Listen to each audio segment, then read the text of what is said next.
Hello, everyone, and welcome to our webinar. Today's topic is the most common packaging mistakes that developers make and how to avoid them. Thank you for being with us today. My name is Krishna Constantinescu. I lead marketing initiatives here at Advanced Installer. Today's session will be presented by my colleague Bogdan Mitrache, product manager at Advanced Installer. As usual, a little bit of housekeeping keeping before we dive in. First, about the Q&As, you are welcome to submit your questions at any time during this webinar, and for that, please use the Q&A pane of your Zoom window control panel. We have some of our colleagues joining us today, and they will try to address your inquiries during the presentation. We will go through all of them again with Bogdan at the end of this presentation. And as a reminder, this is a live webinar and we are recording it. So we are going to upload it on YouTube channel and send you the link within the next 24 hours. That being said, I would like to introduce our presenter, Bogdan Mitrache, Product Manager at Advanced Installer. Bogdan, you have the screen. Thank you, Christina. Thank you. Hi, everyone, and thank you for joining us. One moment so I can share my screen. Okay. Perfect. Hi, everyone. This topic is important to me as over the last 12 years at Advanced Installer, I've had the opportunity to see a lot of installers. And I must admit, there are not few the cases where the quality bar is a little bit too low for what I would have liked them to see. This bothers me because the installer is actually the first experience your users and any users of a software product encounter. And many people treat it as a minor or a boring task on their to-do list, and it often gets assigned to the most junior team members. That's why we set out as part of our mission to help every Windows developer create the best installer possible. For our agenda for today, we'll have like a brief history and we'll talk a little bit about the standards and to understand why these standards are good for everybody in this industry. And this comes for everybody. And here I mean everybody from your team, it's the development team, and also everybody from the client side, be it the end user directly or the IT administrators for a group of end users and so on. After that, we'll focus on some of the main and most common mistakes I've encountered in my career. And in my career, I've seen many installers. Some were very good. They were so good that I would have hired those developers if I would have had the chance to bring them into our advanced installer team. But some made me a little bit sad. My hope is that with the advice that I will share in this webinar and some of the resources that we will share for free after this webinar ends, we will help more developers to get their packages right, no matter if they use Advanced Installer or any other Windows installer authoring tool to get their packaging done. And as it comes with any software development process, we also need to cover testing and documentation, which might sound obvious, but if you look closer at your internal processes, most of the time you'll find that there is no standard protocol defined to test the installation. And here I mean about actually testing the installer itself, not the application, because usually all the testing, most of the testing focuses on the application itself. And there are even fewer cases where a documentation is provided to the customers to help him manage the installer, especially if it's an enterprise customer, or simply help your support team with better docs. Because if you give them a documented process that comes regarding how your installer behaves, this will help them be more productive and assist more customers much better. So let's get started. And I'll be a little bit honest, the last months have been a little bit crazy for me, between helping my wife raise our 2-year-old son and just getting out of all this COVID lockdown and all of this. But this left very little time for anything else besides work and taking care of our little son. However, my passion for aviation came back to life after we got our second shot for the COVID vaccine. And this meant that we could be a little bit more relaxed and do some hobbies and also get to meet some of our colleagues back in person. And I decided to get out of lockdown by joining a glider pilot school. And that's very good to get some stress out of your daily job. Now you might be wondering, what does aviation has to do with software packaging? And actually, it's not that much in common. But there is one thing about aviation that I would love to be adopted universally by developers too. And this could go to many branches of software development, not just application packaging. And in aviation, everything we do is based on standards and checklists. And this helps everyone stay on the same line and communicate clearly and safely operate any aircrafts. But even with aviation, you don't have to feel guilty. Even in commercial aviation, which is the safest way to travel today, the battle between the imperial and metric units still goes on. So we can all agree that adopting a set of common standards is hard, but we should never stop pushing in that direction. For example, Windows Installer has been around with us for almost 20 years now, since Windows XP.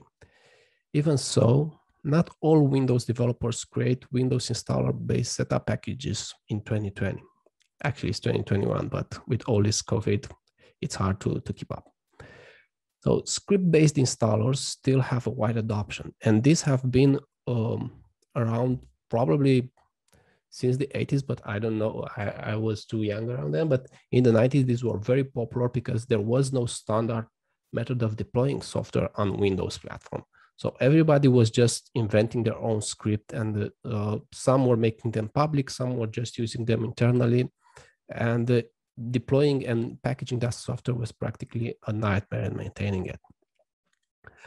And because we have that old legacy method of installing software, some people still use it, probably because they just are not aware of the capabilities and of the advantages of using Windows Installer. And even worse, we still find somebody inventing their own custom installer for some strange reason that I sincerely cannot explain in 2021. They ignore the built-in support platform, and that's a bad practice for both the developer building the package and for his end users that will need to install the package. Because as a developer, you will lose access to all the predefined support that is included in Windows Installer. So you get to reinvent the wheel and say, okay, now I have to figure out how do I check if I have enough space on my machine to install this software? Or what do I do if something crashes during the installation? How do I restore the system to the initial state? And these are standard operations like file costing or rollback or handling upgrades, which are done naturally and by default if you build an MSI using the Windows Installer platform. But if you try to script that, you basically waste a lot of time reinventing the wheel, and you also expose your users because they get to experience an installer that's not standard. They don't know what to expect. And things can get really a little bit even more messy for end users. So most developers are not aware that users can install their software in multiple ways. The most common installation scenario known to a developer, especially if it's a fresh developer that gets out of college and has just a few years of software development, is that this application gets installed with full UI and the user just goes next through the installation dialog. But this is not how all Windows users get their software installed. If you have an enterprise customer, your users will need an installer that works with no UI. So it can install silently, it can support customization via command line switches, or a custom configuration file and some documentation from where the IT administrators can easily use it to customize their deployment and prepare that software for the actual end users from the company.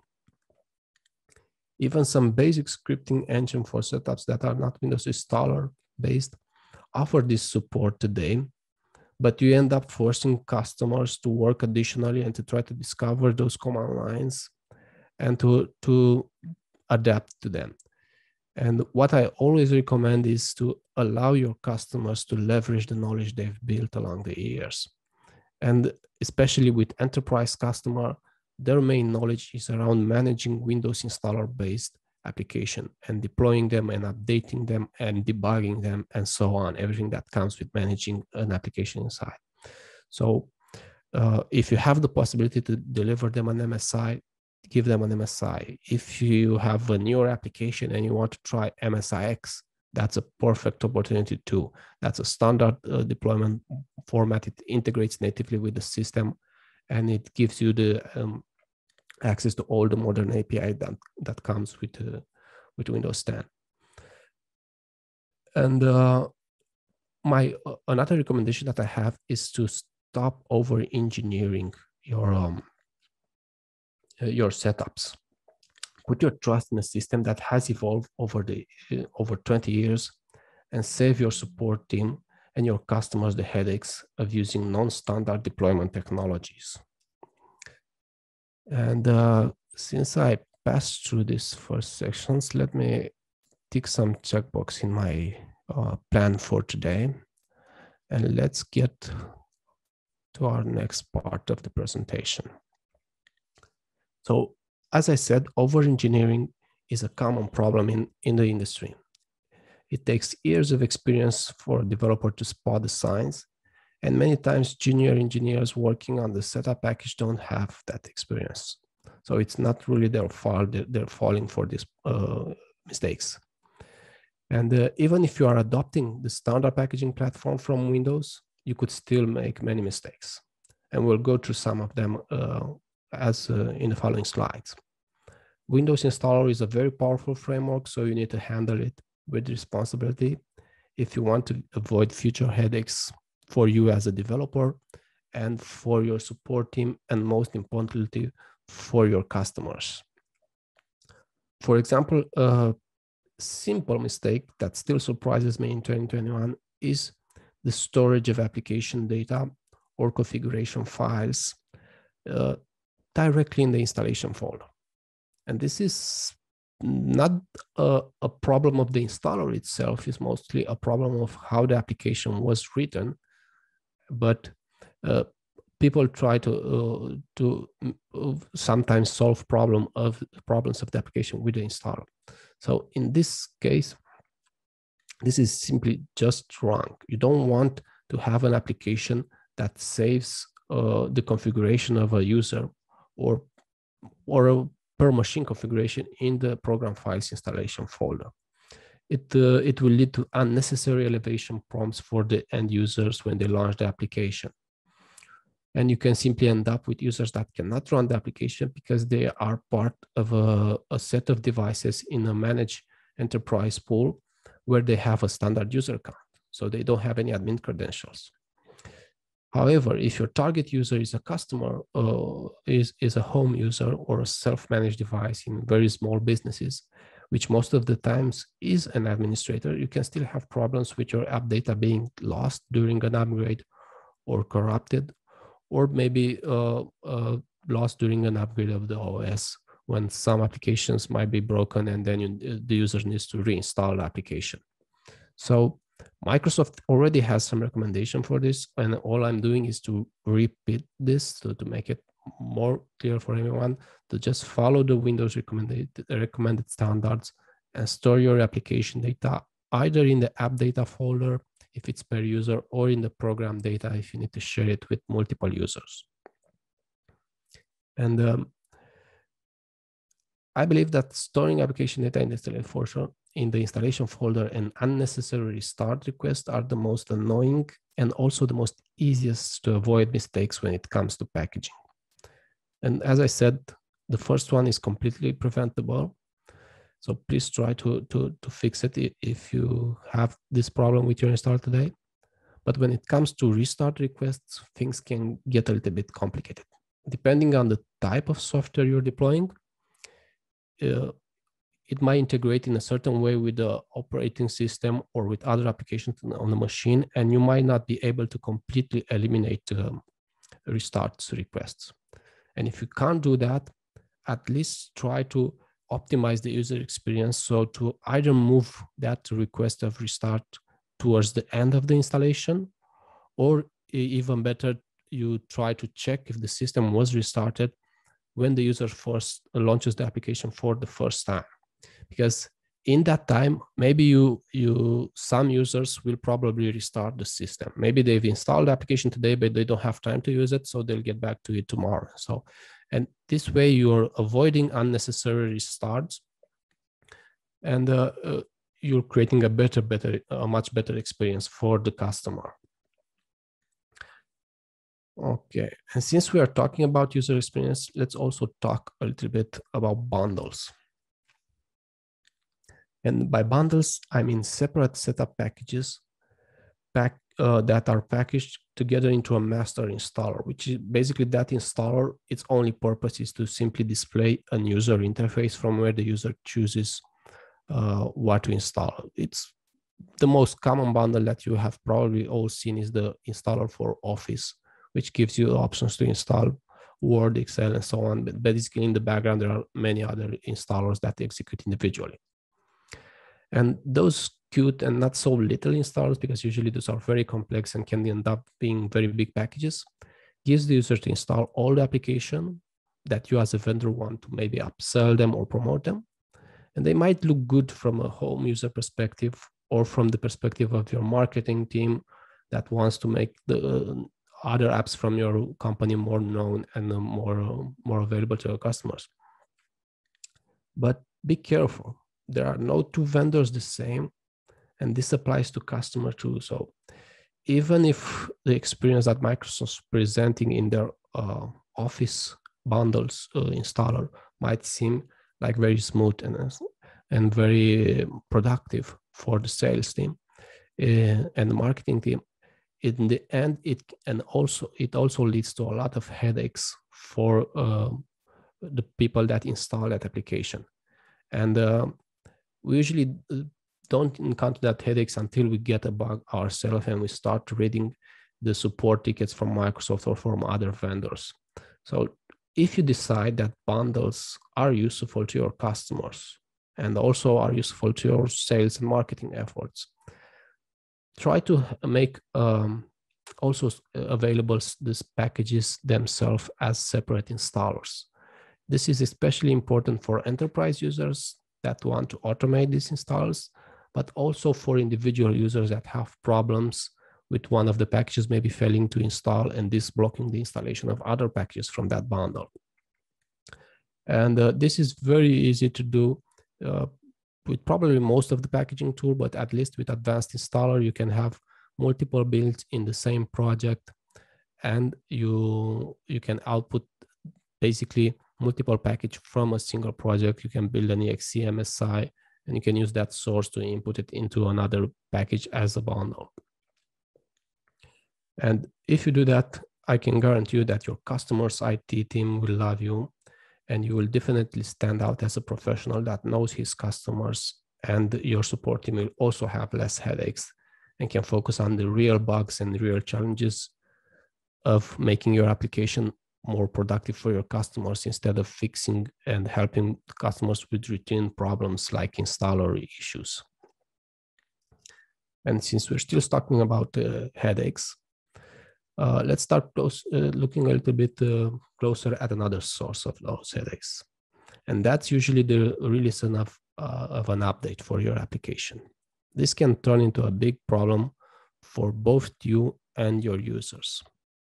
Updates are as important and as fragile as the first version, but too many times we see customers treating them very lightly. And the number one mistake we see here is developer not testing the installer and the application after it was installed as an update over a previous version, and not testing also the uninstall of those packages. This simple test can save your company from embarrassment in front of your customers, and also from additional work to fix this problem and redeploy another update that's just there to fix the previous update, which kind of seems not so pleasant. And for example, we at Advanced Installer, in our release steps, we have a set of automated tests that automatically publish an update on a development server and make sure that our auto updater finds the update and makes all the checks to just experience the same experience that our customer would have if the new update would be deployed online. And auto updates are critical for every desktop application because this is the only way we can ensure that our users have access to the latest version as soon as possible and also benefit from the most powerful features from your application and bug fixes. And over the years, we've included in Advanced Installer the most configurable auto updater from the industry. It's available in all the commercial editions, and you can integrate that without having to write a line of code. It's just a few clicks in the project. And we did it because auto updates are necessary, but I have to stress on this again. You must be careful not to abuse them, as many other powerful tools from your belt as a software developer. Allow your users to configure the updates preferences and to control the complete experience, because in the end, they are the ones that should have full control on how the application behaves, starting from the first time they install the application to the updates, to the uninstall, and the daily usage of your application. And for example, if you have enterprise users, allow them to completely disable updates using a simple command line switch or a config file, because this is something they most of the time are trying to do. And administrators in the enterprise often prefer to deploy updates on their own schedule because they need to test the new versions on their machines to make sure that it doesn't break other applications from the machine and so on. It's not as easy as just check for updates, install, and it's done. There are many other factors that influence this decision, and many times admins go to great lengths just to disable automatic updates. And that's not pleasant for them. And I can assure you that as a vendor, you will not benefit from making their life harder if you don't give them the switches to easily disable this. You can still remind them of an update over email, and I can assure you that many enterprises use internal tools that allow them to be notified when an update is available for the app, so they can publish those updates inside their company, because on their own end, they want to have the latest version, first for security reasons, and secondly for access to new features. And another practice regarding updates that I've seen started picking up, and for this I blame Google Chrome, is users that are forcing machine-wide updates to install silently. And even though this is possible using a simple Windows service that runs under the system account to deploy automatically, it's a dangerous hack. It's a dangerous hack that can backfire on the long term. And if your users are mostly self-managed, they can install and manage updates by their own. Give them the option to configure the update frequency or install the update when they close the application so you don't interrupt their workflow. But be careful with abusing this. And updates itself can get even more complicated if you go around and try to save bandwidth. And a common challenge for junior engineers is to resist the temptation to use all the tech they've just learned.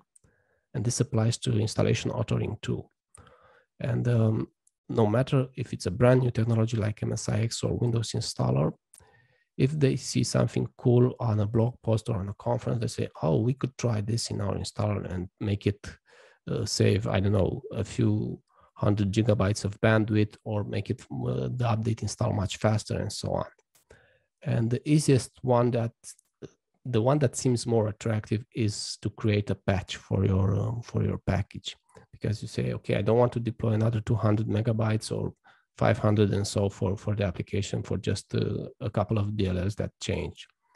But you can indeed save a little bandwidth, but this could come with a cost. So be honest and ask yourself, is it worth the cost of complicating your updates workflow with creating a patch? If so, do you have the experience to properly design the setup package such that you don't create additional problems for your customers and for yourself? And if you still decide that you need to create a patch and you don't have the experience, I highly recommend you hire an external consultant to go over with you through all the checks that you need to make sure that your package complies, and you have a properly process defined in place to define to release the patches and to deploy them to your customers, because this is it's 10 times much more complicated than just developing a new MSI version 2.0 and giving it to the customers. You can get into a lot of problems with installing an update of a patch over an older version and so on. Okay, so this was the first part of the challenges, and now I have a few more interesting ones. The most hardest one, I'll keep it to the end. And coming next, I'll start talking a little bit about licensing. And licensing here, I mean about how you handle trial and registration of your paying customers in your application. And this is the case for many. It's a common challenge that I've seen over the years, and as it's the case for many other parts from the setup, the type of your users will influence the licensing solutions you need. So if you have enterprise users, you should design your licensing so that IT departments will be able to get a set of users registered automatically. Of course, they should also follow your documentation and recommendations, so you should probably write the documentation for how to do that. Otherwise, you'll get a lot of tickets on support and unhappy customers. And most likely, a large adoption within corporate user will be probably a very big challenge for your customer, for your product. On top of automatic registrations, some of your customers might be running your software on virtual machines disconnected from the internet, or on top of a virtual or pool of virtual machines. And the latter matters a lot, because if you decide to use a licensing engine that constantly checks the license validity against the hardware signature of the machine where your software is running, you might getting a lot of customers stuck because they constantly need to re-register your application. And I don't want to get too deep into this subject, but I will try to provide a brief explanation. So in some enterprises, they have their employees working for either multiple offices, and they all sometimes also share devices. And to accomplish this, for IT is a common practice to set up a virtual infrastructure on their private cloud or on a Microsoft or VMware cloud, where practically the operating system and the apps for each customer run directly in the cloud or are streamed on demand to the current device the user logs in. And this can make licensing a little bit of a headache. If licensing itself is only a token of the application, or you're connecting online, if you have an app that needs to be constantly connected to your servers and so on, that's not going to be a problem like an email client. But if you have like an application like Advanced Installer for itself, which practically the license, once registered, it stores all that information on the machine. We have encountered problems, challenges with customers that simply needed a license which was hardware agnostic, because otherwise they would end up creating packages in trial mode even if they were paying customers. So pay attention to this from the beginning if you have the information at hand. Okay, and as I said, in those virtual pools, the customers might be using solutions from Citrix or VMware or even the new solution from Microsoft called Azure Virtual Desktop. And to plan accordingly the architecture of your licensing system, you must try to gather as much information from your customers as possible. This will allow you to be ready for such scenarios with documentation and with the proper implementation inside your application. And if you are in a larger team, maybe you have a product management department, they should have more information, or at least try to gather some information from the support team if they've started having contact with the customers, or from the initial betas that you've had with the first batch of users of your application, if this is the first time when you release your application. It depends from case to case. Okay, but now not everybody that's with us today is selling probably software to enterprise customers. And licensing can still be problematic if you don't have enterprise users. It can be from a simple firewall or an antivirus that can give you and your customers some headaches with internet connections and checks like that. So you must always be ready for an offline registration. You might even have customers that practically don't have an internet connection on the device they are planning to use. And that can depend from governmental institutions to hospitals to I don't know. There's so many type of customers in the world, and you'd be surprised on how they use your software. I can assure you that. And what we always repeat to all of our new colleagues that join our development team, and basically to any customer that we have the chance, is to strive for balance when it comes to licensing. And let me explain what we mean by striving for balance. Balance is finding the point at which we leverage our licensing system just enough to filter the non-viable users that don't, and convert the rest that want to be paying customers. Then they are just trying to evaluate the products. And you want to do all of this, and I'm going to repeat that, without creating a painful experience for your customers. So remember, your customers want to be fair. They want to license your software, and they want to pay for their licenses, and they want to be legally correctly ready for any usage of your software. But even so, if you create a system that's too complicated, it might give them headaches. So try to find a balance in the filtering non-viable users and licensing the customers that really want to pay you. Because in the end, we can always make licensing system more complicated and harder to crack. But let's be honest, this will not make those non-viable users to pay. We just end up with creating an uglier experience for our customers. And that's not what we want. And by the way, if you didn't know already, Advanced Installer offers a built-in licensing library that you can integrate into your app with just a few lines of code. Just search our user guide, and you'll find some examples on how to integrate that with C#, Java, or C++ application. And okay, I think this is my first talk when I don't have any demos, and that might make this presentation a little bit harder to follow, but bear with me just a little bit, as this last item on my list is the most encountered one. And if you forget something, don't worry, we can always come back on and watch this recording of the webinar on our YouTube channel and take more notes. And we'll also share some links at the end of this webinar. The beauty and at the same time, I dare to say the ugliness of Windows Installer, it is capacity to execute custom code during the installation. And you can execute VBScript, PowerShell, C++ or C# code that integrates natively with the installer. So you can set properties, you can update the UI, and you can change contents from the package very, very easily. This gives you a lot of power, but it also allows you to break a lot of stuff.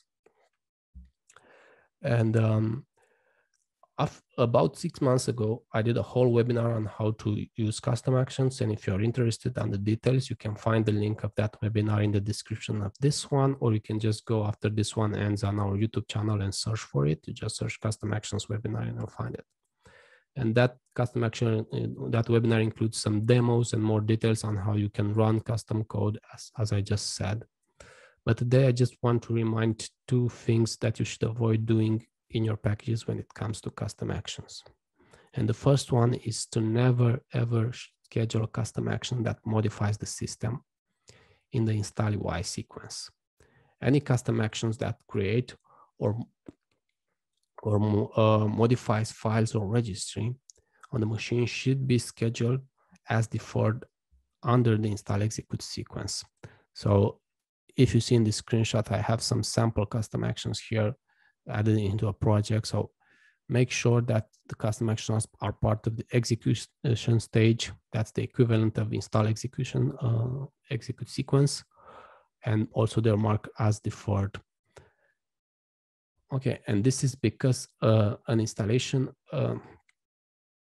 you have to have an installation that delivers the same output no matter if the package is installed with full UI or with silent UI. And if your installation gets installed as a silent installation, basically any custom action that is scheduled under the UI sequence will not be executed. And the UI sequence is the equivalent of the wizard's dialog stage that you see in my screenshot here.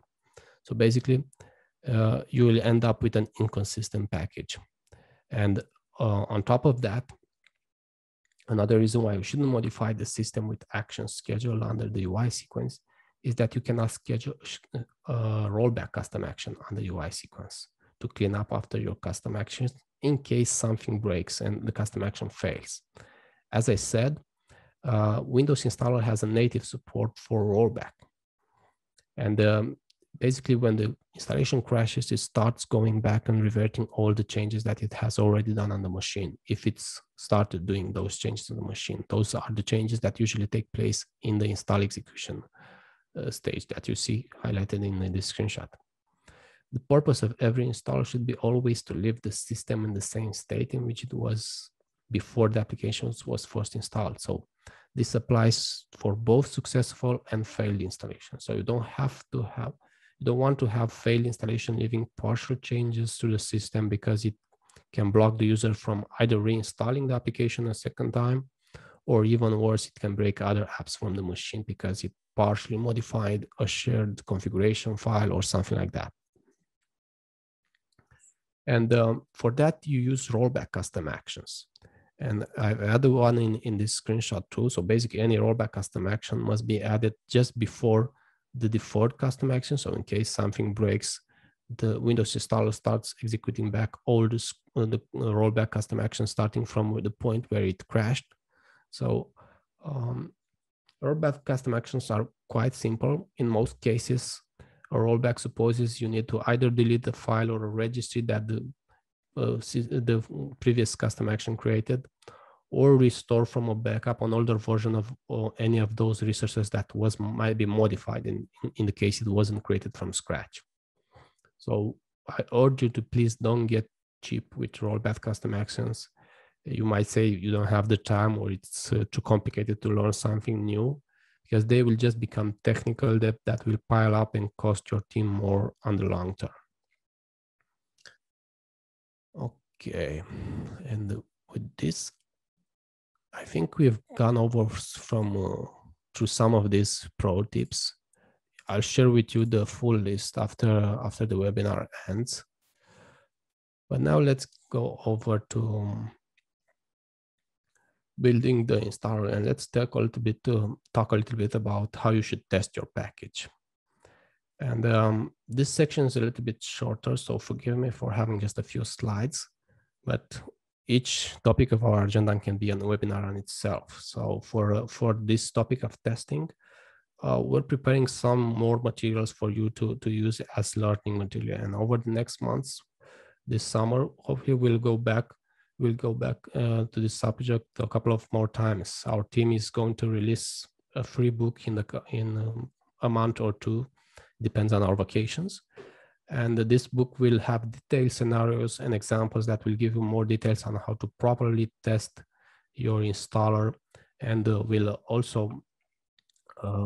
will probably also have a future webinar dedicated entirely to installation testing. So if you don't want to miss any of this, I highly recommend you subscribe to our blog newsletter if you are not already subscribed.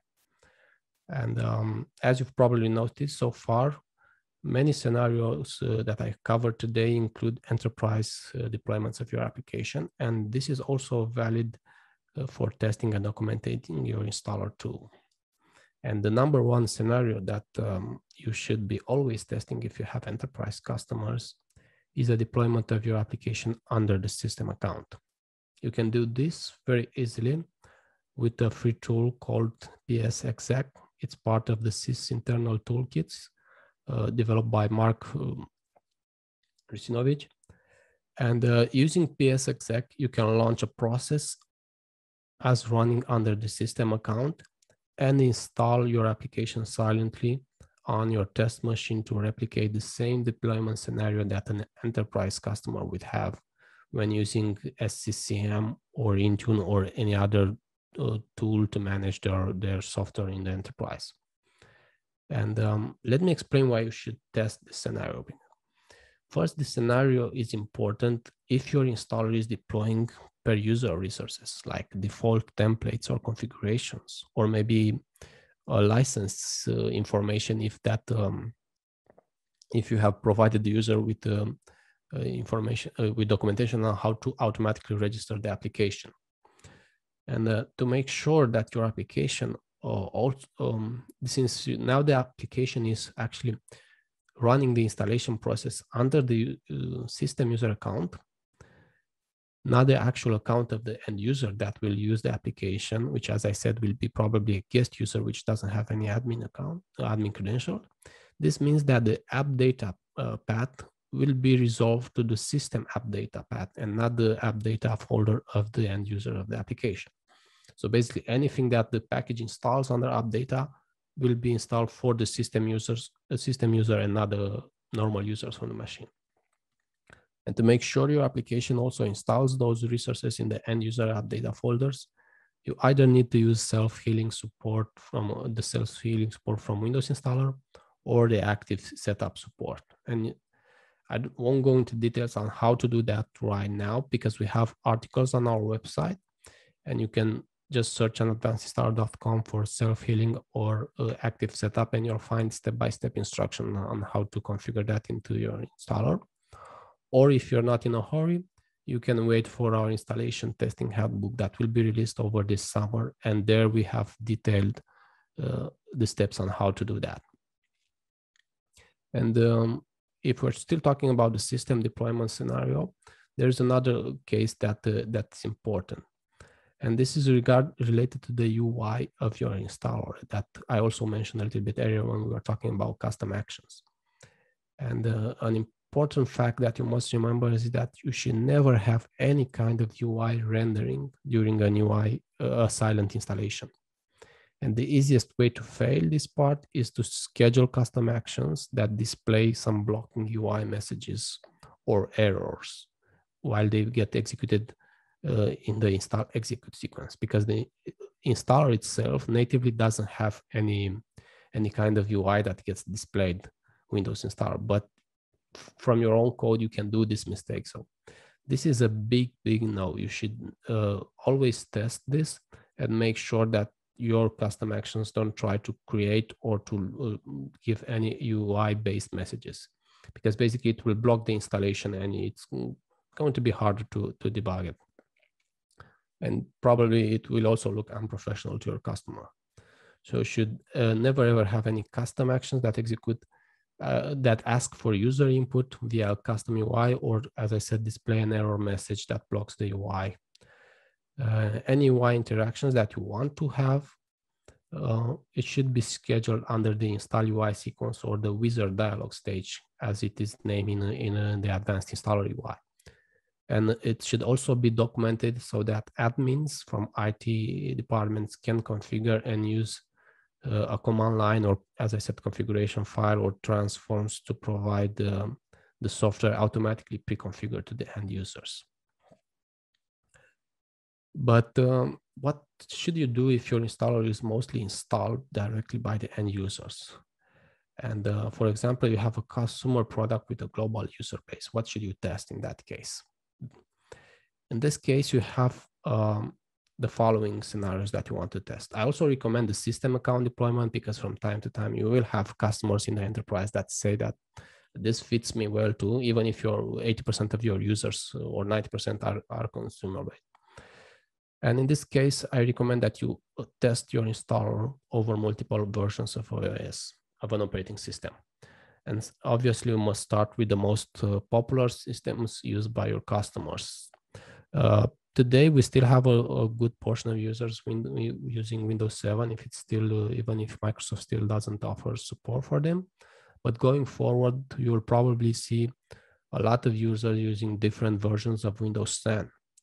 And depending on what you try to do in the installer or with the application itself, if you have requirements for certain APIs or something like that, you should always check if this works on all the versions of Windows 10 used by your customers. Another common situation with with consumer-based products is localization of the installers. And here you must make sure to check those texts are rendered correctly. The first problem could be a basic incorrect setting of the encoding of the MSI text. So basically, everything works okay in English, then you go to an Asian-based customer and text stopped rendering correctly because you haven't used the correct encoding. And for localized text, you might also have problems with aligning text from left to right or from right to left. And an even more common problem is the length of the text. So the same text in English might be double or not quite double the length in German.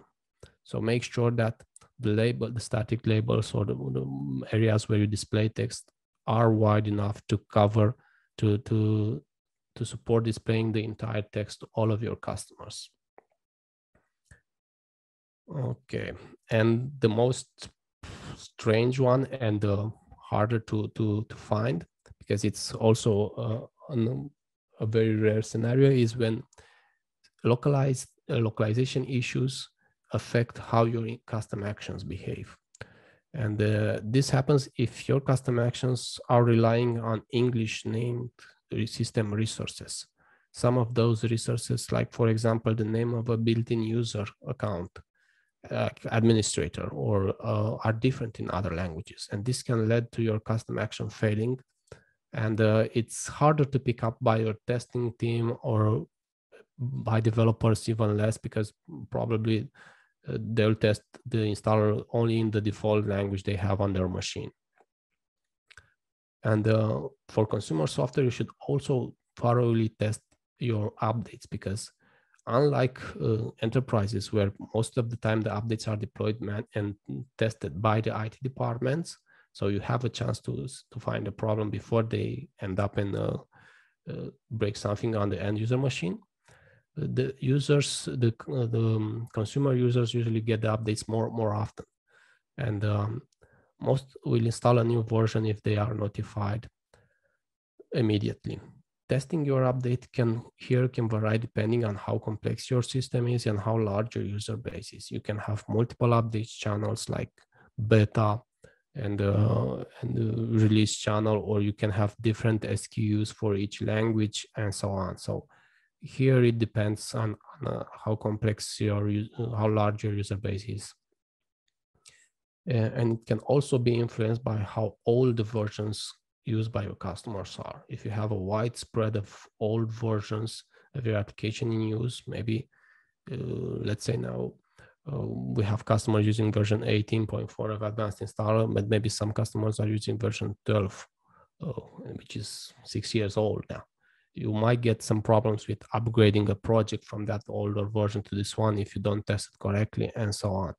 So make sure that if it's possible, you have the information of how many users are using your older versions. You can get that very easily if you use the installer analytics support from Advanced Installer, which basically it's telling you how many users you have for each version of your applications that are using that currently, and plan appropriately accordingly.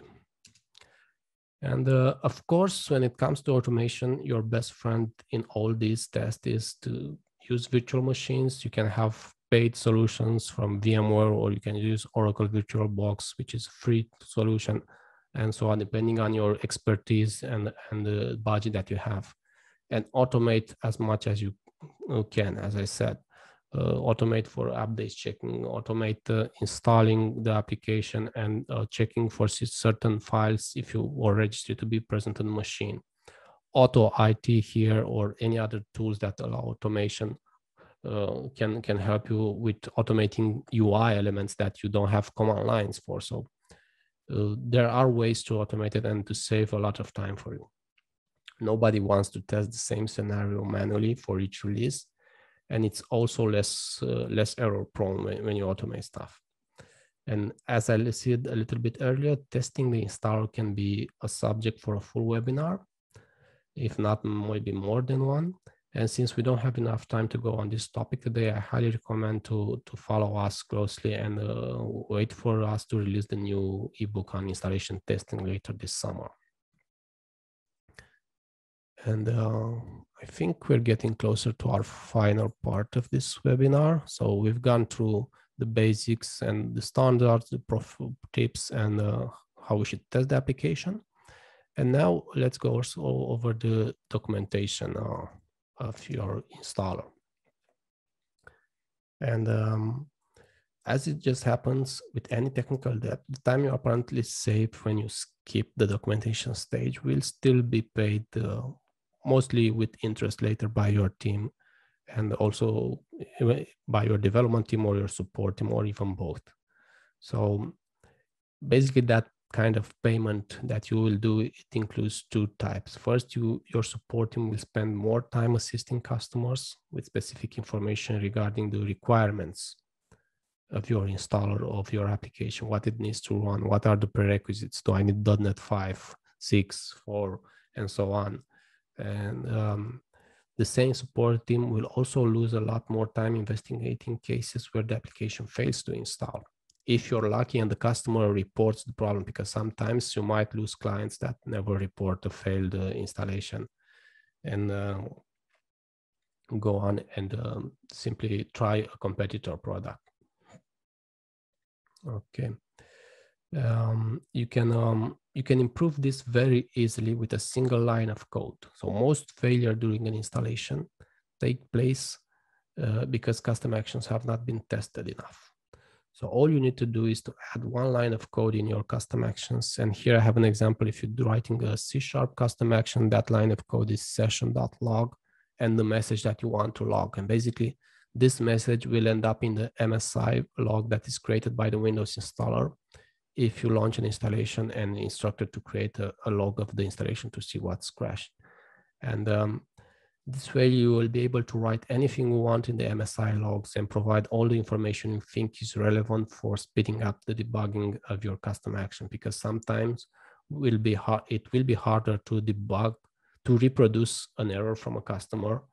And that's when the log is very, very useful to understand what's happening on that user machine that you cannot replicate. And having this additional information will greatly reduce your debug times and allow your team to proactively detect and fix some issues, and also reduce the overall rate of failure for new customers. And last but not least, your development team will also spend more time maintaining your package during future upgrades, because no comments were added in the project to help others working and to understand why and how the step was initially designed. And I don't understand why people don't use the comments, especially when they have the support to do this with advanced installer. You constantly comment and document your code in Visual Studio or whatever your IDE or preferred IDE is. And the same you can do with advanced installer. You just go to open the view pane and go to notes, then select, in our case, the component. I want to select the component from the project is our demo CA custom action. And then I just use the add button from the lower left side of the screen to add a comment and save that into the project. And this will be available here for me or for other colleagues later in when maintaining the projects to understand what that custom action is doing and why did I configure it this way and so on. And this is very helpful. This can also be avoided by, as I said, documenting your setup project directly from the UI. And it's very, very useful when you come back 1 or 2 years later after implementing the custom action, as it allows you to refresh your notes, your memory, and also help other colleagues to maintain and improve it. The advice above will help you get the best return of investment for your team's time. But now comes the question, how the documentation helps the end user. And as I mentioned previously, this is most important for enterprise users, but it's not just for them. But we'll focus first on them because this is where they need to have more details to make sure that an automatic deployment of the software is working without any problems when they have to push it to 500 or to 5,000 users in their company. And the IT teams from enterprises will always prefer deploying a setup package that is well documented and follows the best practices that I recommended today. And you don't need to go and get complicated on this. You just need to serve them a simple PDF, 1 or 2 pages, depending on how complex your installer is, where you list all the requirements. You say, hey, this installer works on Windows 10 versions starting 19.09 and forward. And these are the requirements for .NET Framework, VC++ redistributables, and so on. And they can decide if they install those separately or not. Most of the time in enterprise scenarios, any prerequisites required by the software are deployed and managed separately because it's easier from a management standpoint. And besides this, of course, you need to add in the document some command line switches. As I said, how do you install this silently? How do you disable updates? How do you configure additional elements like a connection string for a database or a licensing information or stuff like that?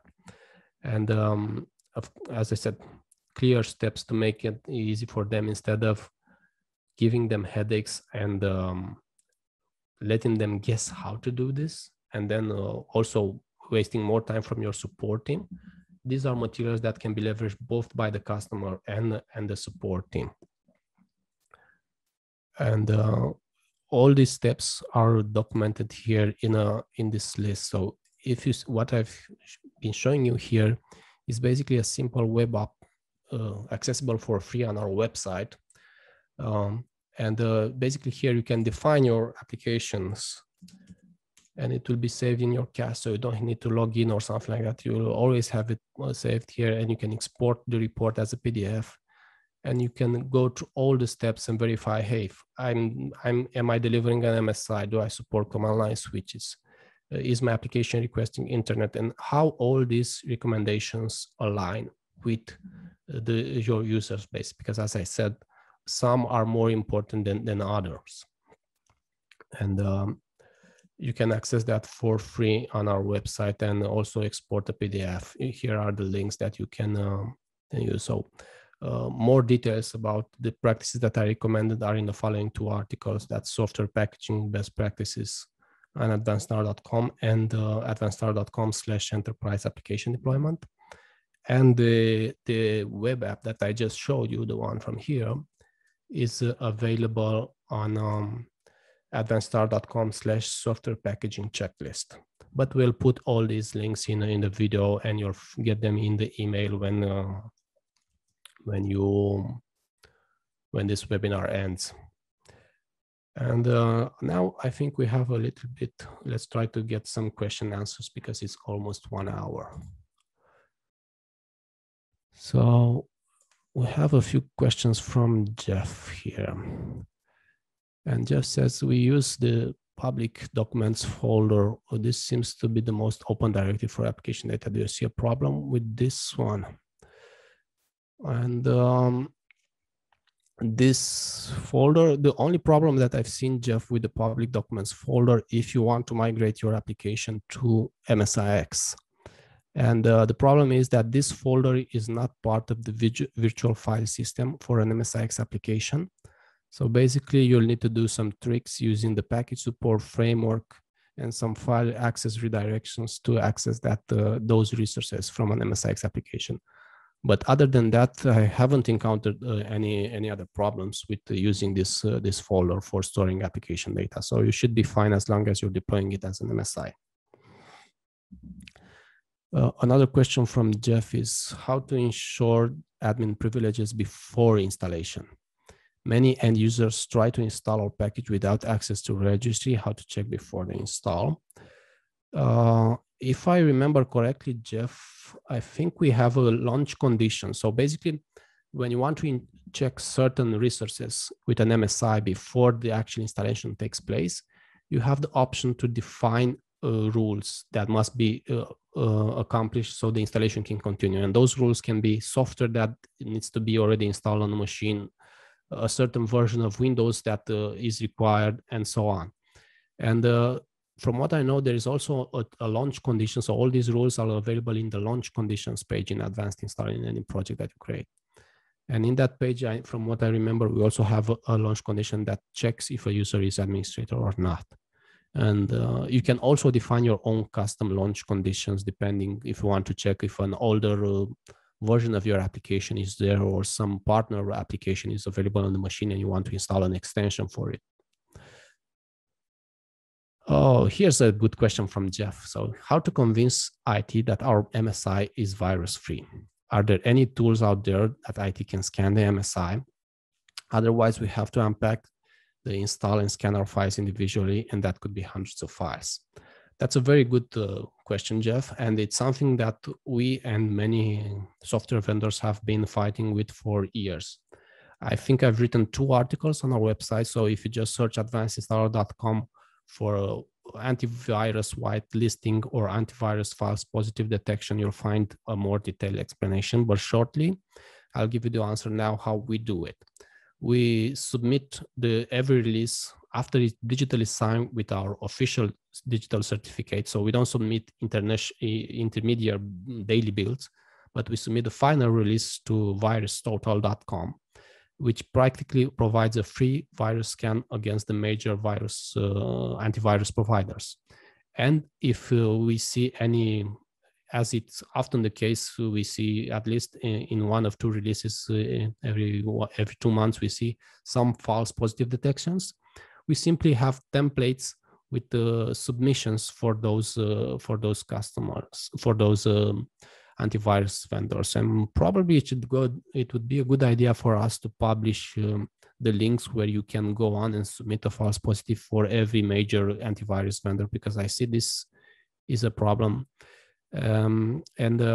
Even if you use an extended validation certificate, you should know that this will still not be a 100 bulletproof solution. So you might still have problems with the antivirus, depending on what kind of software you've written. For example, in Advanced Installers, we had certain parts of the installer that was basically injecting code inside some DLLs, and that's how the functionality was made. Or we had some even assembly code in some parts of our code that was checking some CPU related information, and that seemed fishy for a software vendor. So you can't get away in an automated method from these false positive detections, but you can create basically a workflow as I recommended. So basically, with this workflow, we've been helped by our support team. Basically, the moment myself and our team leader prepare the release, we also send them a version of that release package. They scan it, and they, in the hours before the release, they try to submit the false positive to all the antivirus vendors. And usually in a few days, they update their databases, and we are all good. Another question from Jeff. Best Windows 10 clean environment to test an MSI, free virtual machines with latest Windows OS. So the virtual machine that I know for, it's free and we sometimes use it. It's Oracle VirtualBox, but they don't provide Windows OS images from what I know. I know there was a set of Windows operating system provided by default for testing. I just don't have the resource right now. We'll look it up and try to link it in the links in the video description once we post this recording, because I don't remember. But try to search on the Microsoft documentation site, and I know they had all kinds of test Windows images available for downloads for different scenarios. So you need to find something more clear. We have another question from Soon. Question on bundles. Is there any standard or best practice for bundling server-side MSI installer with advanced installer back? And for the background, we have many installers for Windows services running on Windows Server to support a single client application. It is difficult to avoid using bundles. For this, we have basically a tutorial. It's not dedicated to Windows services, but that tutorial on our website shows how do you create a bundled application. We don't have any specific details for recommendations for server-side packages from what I remember. But if you have encountered specific problems soon, you can email us at support@advancedinstaller or email me directly at bogdan@advancedinstaller.com. And we would gladly have a closer look with our experts and see if it's something that we can standardize. But other than that, it's a standard. Make sure that your package installs correctly, separately. And once you bundle it, it should work the same. So there's nothing special, because as I said, bundles are not really a standard. It's more like an invention. So we try to make it work. Next question is, what is the difference between command prompt open with admin rights and psexec? Okay, the difference is, Satya, is that when you open a command prompt with admin rights, assuming that you are an administrator, that command prompt will run as a process under your current user account. In your current user account, let's say I'm logged in with my account Bogdan right now, and that's an admin account. But if that account, when it resolves the app data folder, it resolves to C user /Bogdan /app data and so on. And if I use psexec and specify the command line that runs the system, the command prompt, the process under the system account, basically that process will run under a different, will impersonate a different user from that machine. And in this case, the system user account, which resolves the per user locations to different folders. That's where app data goes to a different user for each machine. So here I recommend to read more about execution processes and how these processes run under different user accounts on a Windows machine to better understand what's the difference between, because both in the end, both are admin accounts, but these are different accounts with access to different resources, and the system account in the end still has a higher grade of permissions, but it's usually that it's not the problem of permissions. The problem is with handling per user app data when you deploy under the system account. Next question from Richard. On your next webinar, you may wish to use psexec. Yes, I've seen the screenshot, Richard, thank you. But actually, it wasn't made by me. It was just a screenshot used from an older article on our website, because it just looked better than a screenshot that I would make. I don't have any PowerShell, Photoshop skills, so it's easier to reuse existing graphics. Thank you for that. I was thinking if somebody would catch me with a screenshot 6 years old. Next question from Kevin. Do you have any tutorials on how to integrate Advanced Installer with Azure DevOps pipelines? Yes, of course, we have plenty of tutorials, Kevin. If my colleagues haven't pasted any of this in the comments right now, you can just search on our website Azure DevOps and you'll find a few more tutorials on this. If not, email us at support@advancedinstaller, Kevin, and I'll send you the links to all of our tutorials. But just either type in our search in the upper right side on the website, search Azure DevOps, and you'll find all the tutorials, because we have a dedicated extension for Azure DevOps, and you can use all the builds, your advanced installer builds, to run directly there without any problems. Mike has a very generic question. What do I think about the PowerShell application deployment toolkit? It's a very useful tool to standardize a set of customization inside your application. I've seen people that say that they use it 100% for all of them tools, but it's still not the only tool that you will need in your belt. You might still need to repackage some applications that cannot install silently or that cannot be customized easily. And to be honest, if you have an MSI that you can easily customize with command lines and transforms, it probably depends on the type of standards that you want to enforce in your company. But I don't always see the need to use the PowerShell wrapper on top of MSIs. But this is something that depends from enterprise. I've seen we have customers with a couple of tens of thousands of users, and they said that along advanced installer they use the PowerShell application deployment toolkit because they want to enforce a certain set of rules for their packagers. They have distributed teams of packagers in different offices around Europe, and to make sure that all those packages follow the same standards, they use some templates from they've created with the PowerShell app deployment toolkit. We've just to extrapolate on this a little bit, Mike, we've analyzed the potential integration of advanced installer with the PowerShell deployment toolkit, but we haven't found so far any useful scenarios. And if you have any recommendation on what would you like to see in advanced installer when it comes to an integration, besides just copying the PowerShell files from one folder to another, I would gladly like to hear about this. So just email me at bogdan@advancedinstaller.com or at support. Okay.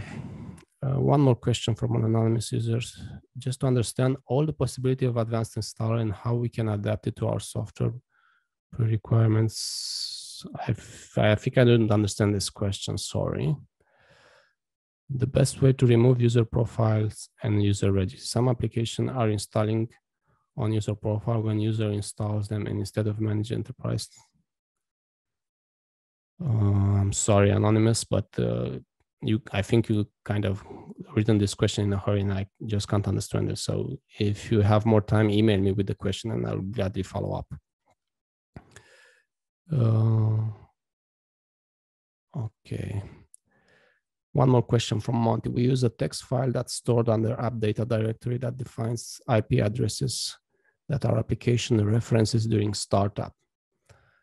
Based on our customer, on a few occasions, our user report an IP address that's trying to read that is not in the text file. We have the property set to always override during install.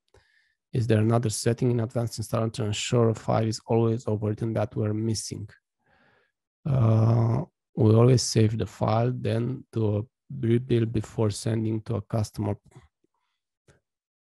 There is no other option from what I know, but the problem itself, I don't know if it's from the installer, from what you've described here, Monty.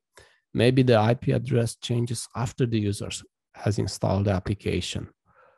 So that's a little bit harder to debug. I don't think it's a problem of installation, of looking at after a first look at this question. And but if you have more details and you're more sure that this is related to installation, as I said, email us at support@advancedinstaller.com, and we will gladly investigate this and see if we can provide an additional option to get this configured.